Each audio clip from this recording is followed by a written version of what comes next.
नमस्कार बच्चों। कल हमने पढ़े पाठ 5 भारत तथा अन्य देश, जिसमें हमने समझा था भारत के पड़ोसी राष्ट्र, भारत और पाकिस्तान संबंध, तनावपूर्ण संबंध, युद्ध, भारत और चीन के संबंध, तनावपूर्ण संबंध तथा भारत तथा अन्य पड़ोसी राष्ट्र। अब पढ़ेंगे हम भारत और अमेरिका।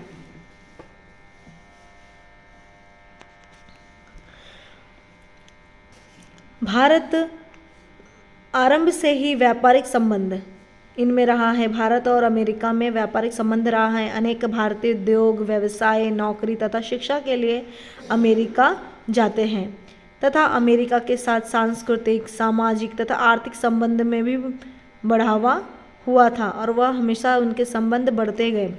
भारत द्वारा आर्थिक उदारीकरण की नीति स्वीकार भी की जाने पर अमेरिका के साथ व्यापारिक तथा रक्षा विषयक संबंधों में वृद्धि भी हो गई तथा वर्ष 1998 में भारत द्वारा किए गए परमाणु परीक्षण के कारण इन संबंधों में तनाव उत्पन्न हो गया तथा दोनों राष्ट्रों के बीच कई बार हुई चर्चा के परिणाम स्वरूप अमेरिका को यह महसूस होने लगा कि भारत परमाणु अस्त्र का उपयोग जिम्मेदारी से करेगा। इससे संबंध में सुधार भी आएगा और सुधार भी आया। वर्ष 2005 में भारत का अमेरिका के साथ सुरक्षा संबंधी सहयोग का समझौता भी हुआ और यह नागरिक परमाणु सहयोग समझौता प्रधानमंत्री डॉक्टर मनमोहन सिंह और अमेरिका के अध्यक्ष जॉर्ज बुश के बीच में हुआ।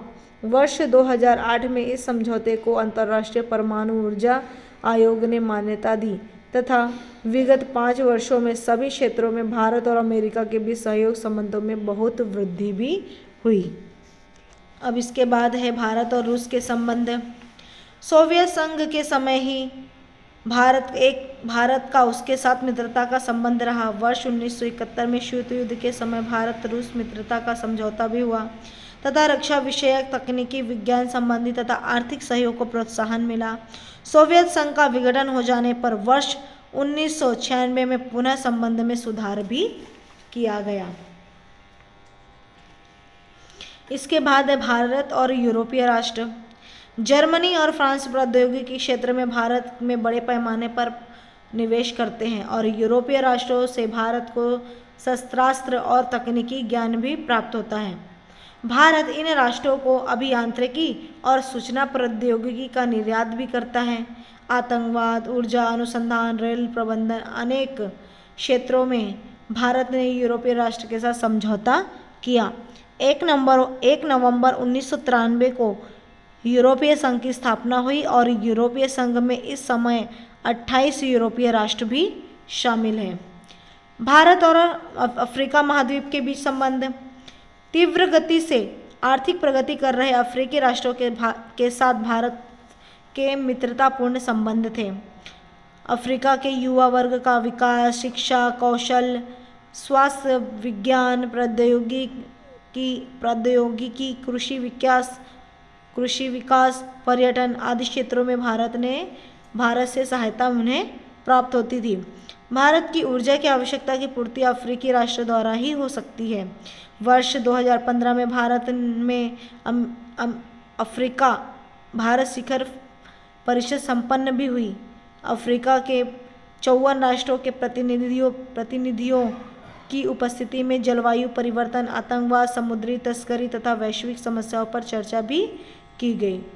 इसके बाद था भारत तथा इंडो पैसिफिक इनके संबंध।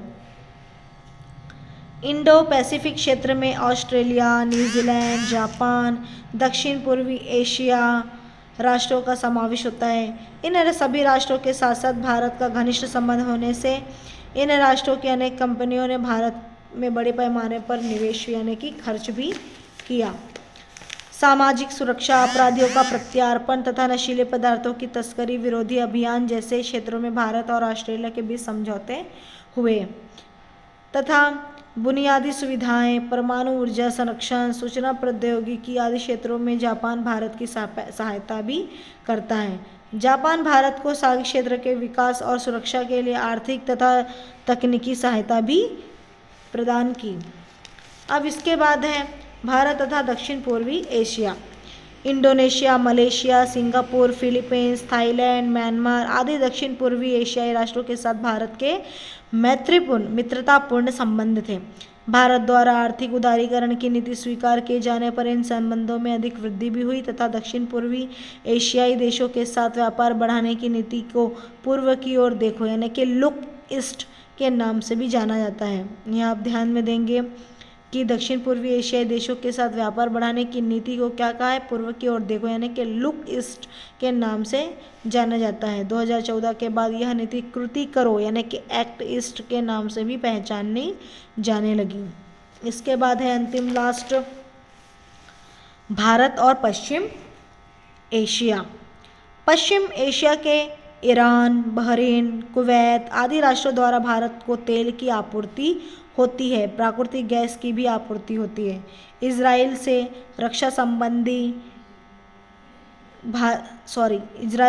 संबंधी आधुनिक सामग्री भारत को मिलती है। भारत के अनेक युवा नौकरी तथा उद्योग के लिए पश्चिम एशियाई देशों में जाते हैं। सभी राष्ट्रों के साथ मित्रतापूर्ण संबंध रखना और अपने राष्ट्र के साथ अन्य राष्ट्रों के भी विकास के लिए एक दूसरे की सहायता करना भारत की विदेश नीति का प्रमुख उद्देश्य भी रहा है। तो इस प्रकार थे भारत तथा उनके अन्य देश और उनके साथ संबंध किस प्रकार थे यह भी हमने जान लिया। इसके बाद आपको इसका स्वाध्याय PDF द्वारा भेजा जाएगा। धन्यवाद।